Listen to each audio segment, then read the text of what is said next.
오늘 우리에게 주신 하나님의 말씀은 열왕기하 22장 14절에서 20절 말씀입니다.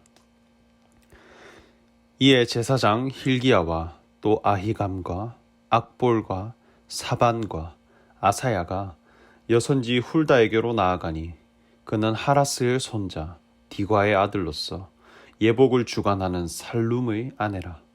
예루살렘 둘째 구역에 거주하였더라.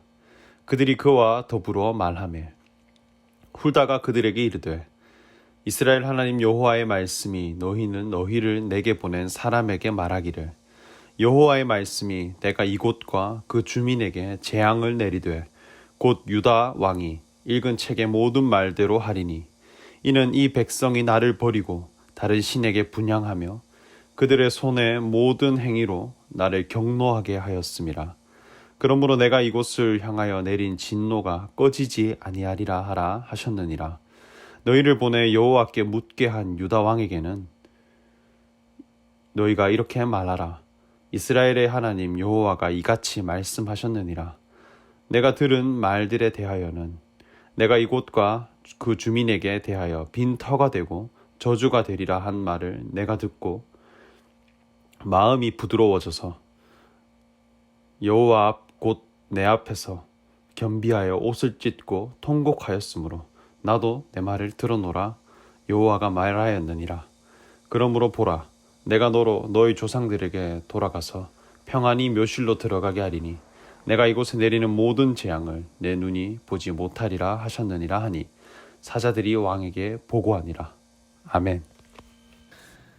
사랑하는 일산충신 성도 여러분, 오늘도 새벽 기도회로 나오신 여러분들을 주님의 이름으로 축복하고 환영합니다. 코로나 위기로 우리의 삶은 주님의 전으로 나올 수 없지만 이렇게 음성으로라도 메시지를 전하고 함께 기도할 수 있음에 감사가 됩니다. 다들 각자 처소에서 건강을 잘 지키시고 주님이 우리를 위해 매겨놓으신 목적이 무엇인가, 그리고 미션이 무엇인가, 그 말씀을 묵상해 갈 수 있는 시간이 되시기를 소망합니다. 열왕기서는 이스라엘 왕들의 역사를 기록한 이스라엘의 역사책입니다. 우리나라에도 조선 왕조 실록이 있습니다. 그 왕들이 어떠한 선택을 해갔고 또 무엇을 중요하게 여기며 살았는지, 또 어떠한 태도로 나라를 통치하였는지 자세하게 기록되어져 있듯이 열왕기서 역시 하나님 앞에 세워진 왕들이 어떠한 삶을 살아나갔으며 무엇을 귀하게 여기며 살아나갔는지 아주 자세하게 기록되어진 역사서라 할 수 있겠습니다. 구약에 기록되어진 역사를 오늘날 인종도 환경도 다른 곳에 살아가는 우리는 이것을 어떻게 바라봐야 할까요? 구약이 되었든 신약이 되었든 하나님의 말씀은 메시아를 설명하고 있는 말씀입니다. 메시아, 즉 그리스도와 관련되지 않은 역사는 하나님의 말씀에 포함될 수가 없습니다.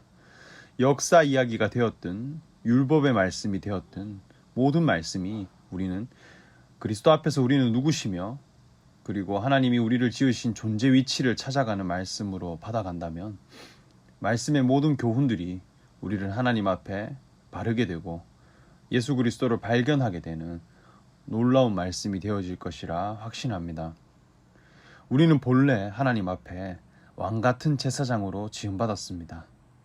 하나님의 형상대로 지음받았으며 곧 하나님의 형상을 드러내야 할 자로 하나님이 지으셨습니다.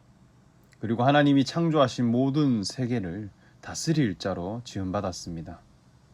그러므로 이스라엘 나라의 왕들의 말씀을 통해 오늘날 우리는 어떠한 왕으로 살아갈 것인가, 그리고 어떠한 삶의 기준을 가진 자로 하나님 앞에 나아갈 것인가, 우리는 어떻게 하나님의 부르심에 응답할 것인가 하는 것을 찾아가는 시간이 되시기를 간절히 소망합니다. 오늘 읽은 본문 말씀은 남유다 왕국의 16대 왕인 요시야에 대한 말씀입니다. 당시 이스라엘은 매우 부패한 상태였습니다. 남과 북이 치열하게 대립 중에 있었고 많은 왕들은 우상을 숭배하며 이방 신들을 위한 제사를 드렸고 여호와 하나님을 의지하는 것이 아니라 이방 족속과 연합하여 그들의 힘을 빌려 나라를 유지하고 전쟁해가는 폐역의 길을 가고 있었습니다. 하나님의 뜻을 붙잡고 만군의 여호와의 이름을 의지함으로 모든 것을 이겨낸 다윗 왕의 이스라엘과는 전혀 다른 모습인 거죠.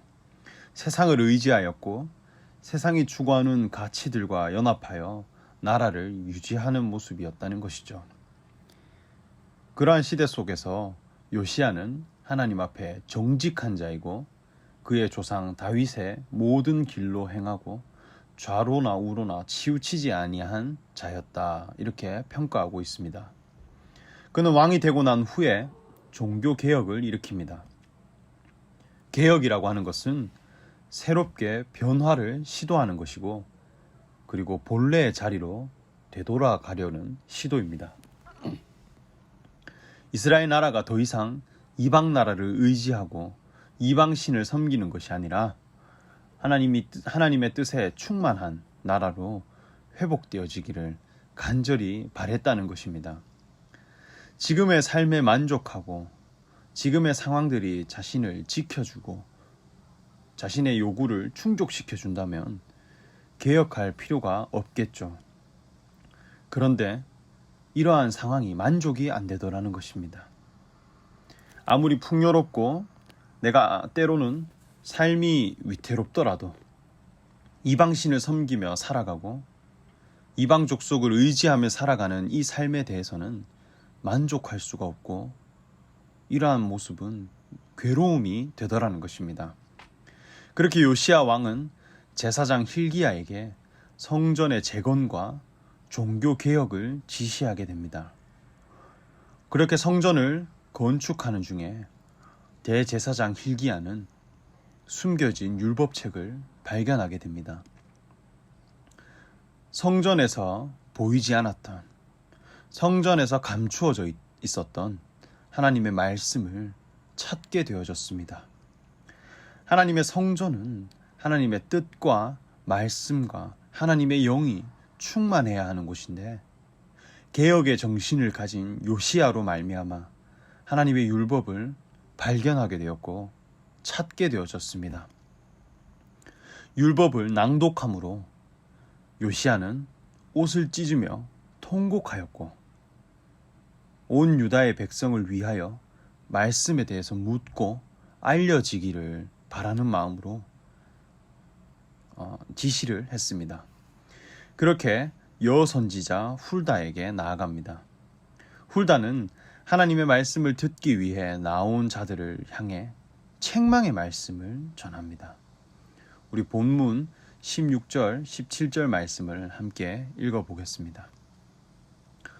여호와의 말씀이 내가 이곳과 그 주민에게 재앙을 내리되 곧 유다 왕이 읽은 책의 모든 말대로 하리니 이는 이 백성이 나를 버리고 다른 신에게 분향하며 그들의 손의 모든 행위로 나를 경노하게 하였음이라. 그러므로 내가 이곳을 향하여 내린 진노가 꺼지지 아니하리라 하라 하셨느니라. 아멘. 이스라엘 민족을 위해 하나님의 말씀을 가지고 선지자에게 나아갔을 때 선지자가 전해준 말씀은 그저 달콤하고 듣기 좋은 칭찬의 말씀이 아닌 저주의 말씀이었습니다. 재앙의 말씀이었습니다. 하나님의 말씀을 버리고 다른 신을 섬긴 그런 태도를 적나라하게 얘기하고 하나님의 진노가 꺼지지 않을 것이라는 예언의 말씀을 하는 것이죠. 어찌 보면 이 말씀을 들었을 때 매우 기분이 나쁘고 또 마음이 상할 수 있습니다. 그러나 요시야에게만큼은 그러한 저주를 내리지 않았습니다. 오히려 그에게는 조상들에게 돌아가고 그리고 이 재앙을 눈으로 보지 않을 것이라 말씀하셨습니다. 믿음의 조상들의 삶으로 돌아가게 되는 그런 복을 얻은 것이죠. 그리고 하나님의 재앙을 눈에 보지 않는 재앙과 상관없는 사람으로 이끌어 가실 것이다 한 것이죠. 왜냐하면 요시야는 회개했기 때문입니다. 저주의 말씀 앞에 옷을 찢고 통곡하고 돌이키는 자리로 나아갔기 때문입니다. 우리가 하나님의 말씀 앞으로 나아갈 때 가장 먼저 듣게 되는 말씀은 저주의 말씀입니다. 그리고 책망의 말씀입니다. 본래 하나님을 떠나 있던 자이고 하나님의 뜻을 배반한 저주받아야 할 사람으로 드러나는 것이 하나님의 말씀의 첫 시작입니다. 그러나 하나님의 목적은 저주 자체에 있는 것이 아닙니다. 하나님의 목적은 회개가 목적입니다. 회개하고 돌이켜서 하나님 품에 속한 자가 되고 믿음의 조상들의 삶에 속한 자가 되고 저주를 보지 않는 사람으로 이끌어 가시고자 하는 것이 바로 하나님의 마음이고 하나님의 뜻입니다. 예수님이 이 땅에 오셨을 때 주의 길을 예비하는 자가 있었습니다. 바로 세례 요한입니다. 그는 예수 그리스도가 오기 전 마지막 선지자로서 마태복음에서는 여자가 낳은 자 중에 가장 큰 자로 소개되고 있습니다. 요한은 광야에서 외치는 자로서 요단강으로 나아간 선지자였습니다.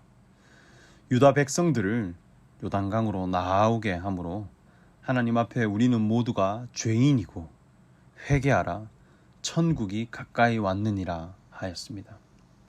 그리고 모든 백성들을 회개하게 하였고 요단강에서 세례를 베풀었습니다.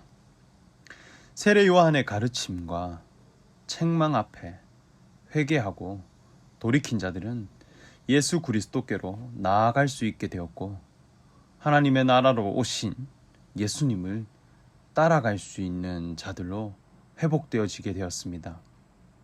여선지자 훌다는 이러한 세례 요한을 예표하고 있습니다. 우리는 모두 회개해야 할 자들이고 세상의 가치관을 따름으로 하나님 앞에 심판을 받아야 할 사람입니다. 그래서 본질상 진노의 자식이라 하였습니다. 그러나 이러한 책망의 말씀 앞에 우리 자신을 돌이키고 마치 옷을 찢듯이 자기를 부인하고 자기 자신을 지키고 자신이 걸치고 있던 모든 것 형식들 그리고 자존심들 그리고 나의 어떤 겉모습 모든 것을 찢고 부인하고 하나님 앞에 죄인됨을 고백한다면 하나님이 우리를 믿음의 조상들이 살아간 그 교훈의 자리로 이끌어 가시고 저주를 보지 않게 되는 회복의 권세를 주실 것이라 확신합니다. 병에 걸린 사람이 회복되어질 수 있는 가장 효과적인 방법은 의사에게 자신을 드러내는 것이라고 합니다. 자신을 감추고 숨기는 만큼 치료는 늦어진다고 합니다. 하나님은 우리를 회복해 하시고 우리를 자녀 삼기를 원하시는 분입니다. 그러나 우리가 저주의 말씀 앞에 우리를 드러내지 않는다면 하나님이 우리를 사랑하려 해도 사랑할 수가 없을 것입니다. 개혁의 정신을 가진 요시야, 그는 하나님의 말씀을 발견하였고 백성들을 여선지자 훌다에게 인도하여 하나님의 메시지를 듣게 하였습니다. 심판의 말씀 앞에 철저하게 회개하였고 저주와 상관없는 자로 하나님을 바라보고 또 하나님 앞에 나아갔습니다.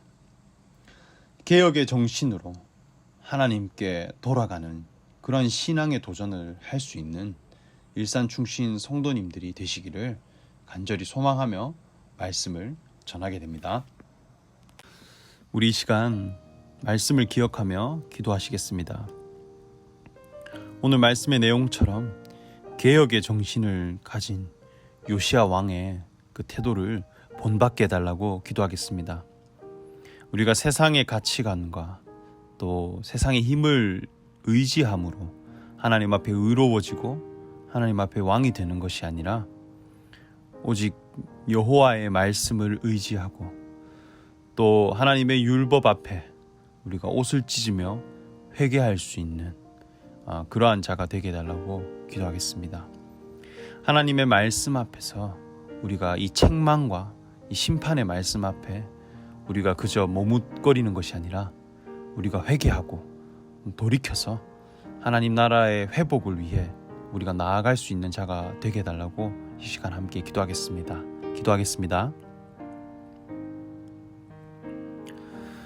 함께 중보 기도했으면 좋겠습니다. 우리 먼저는 교회를 위해 기도하겠습니다. 코로나 위기로 인해서 교회의 사역들이 제한되고 또 멈추어지게 되었습니다. 우리의 삶의 형편과 정황은 점점 매여가고 통제당하지만 우리의 삶의 목적은 주님만 바라고 주님의 뜻을 더 갈급히 찾아갈 수 있는 그러한 일산 중심 교회가 되게 해달라고 이 시간 함께 기도하겠습니다. 그리고 나라를 위한 기도하겠습니다.